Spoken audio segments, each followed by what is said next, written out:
So today we're doing a comparison between a $300 microphone and a $30 microphone. And on the face of it, you would think that these are two microphones it should be quite easy to tell the difference between. But in my limited testing I've done so far, I'm just not quite sure. And what you're hearing right now is the Sennheiser E945 microphone, and it is widely considered one of the best vocal microphones you can buy. And right now on Amazon, the cost of this microphone is $300. And we're going to be pitting it against the XM8500 Behringer microphone, which is generally considered the king of budget microphones. It's known to produce a quality sound that's well above its price point, but I'll be interested to see if it can hold its own against a microphone that's 10 times its price. And the Behringer microphone has been my primary microphone for shots like this for quite some time on this channel. I originally bought it probably going back a couple of years ago when I needed a couple of them to do a podcast. And I wanted the microphones all to be the same, so they all had the same sound. And I really wanted the best budget microphone for sort of podcasting that I could get.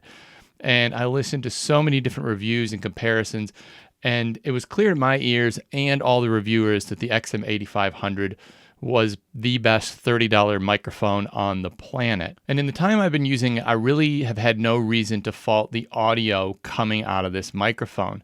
But the one thing that I was always curious about was whether I was missing some of the high end. Was I missing some of the articulation of the higher end of the vocal spectrum? And the E945 is supposed to be really good, a super articulate, very clear mic, and I wanted to pick that up as a comparison between the Behringer XM8500 and the E945. At the moment, I do have a wind muff on, so I'm going to do some plosive testing on both microphones now, both with the wind muff on and with it off. So here we go. Peter Piper picked a peck of pickled peppers.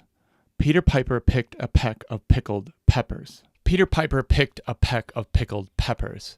Peter Piper picked a peck of pickled peppers. Now I'm going to take it off. Peter Piper picked a peck of pickled peppers.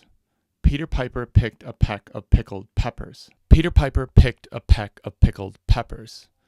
Peter Piper picked a peck of pickled peppers. Now I could see that telling me that it was maxing out, so I suspect that we were actually cutting out. So we'll see. All right, I could see that it was hitting the limiter. I don't even think I have the limiter turned on, but it was probably cutting out and it was maxing out. But interestingly, it seemed to perform better when I did have the little plosive protector on, where I noticed with the Behringer it was cutting out even with the extra protection on it. All right, now we'll just do a couple distance tests. So here's me just looking at the camera. The microphone's here, and it's probably about, 6 inches from my mouth. All right, now we've got the Behringer. It's about 6 inches from my mouth. The Behringer, 6 inches from my mouth. Now we're about 12 inches from my mouth on the Sennheiser E945. 12 inches from my mouth on the Sennheiser E945. Now about 12 inches, just moved it away. About 12 inches from my mouth. This is the Behringer XM8500. 12 inches from my mouth. All right, I'm going to go have a listen to both of these, see what they sound like, and come back and give my verdict whether it's really worth the extra $270 or 10 times the price for the Sennheiser, or whether you'd better to just get the Behringer XM8500. All right, so what's the verdict between these two microphones? Well, first of all, is there a $270 difference between the Behringer and the Sennheiser? No chance. Absolutely not. Like, the difference between the two to my ears is quite minute, and I'm actually using studio monitor, good quality studio monitor headphones to try and tell the difference. But yes, there is really very little difference. And in fact, actually in the plosive testing, it was pretty clear that the cheaper mic, the Behringer, outperformed the Sennheiser quite significantly, which is interesting given that these are sort of live stage microphones generally, and you really do want some pretty good plosive protection there, I would have thought. and the Behringer was significantly better in the plosive testing.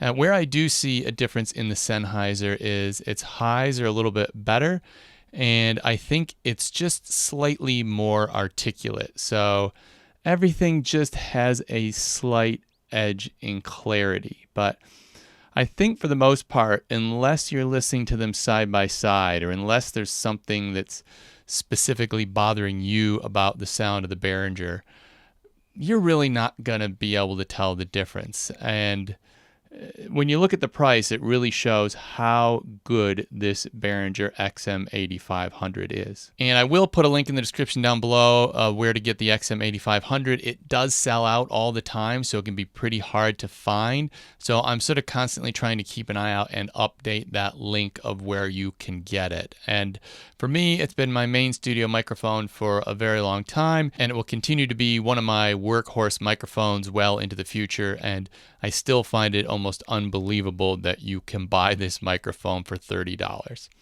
All right, thanks for watching. We'll see you in the next one.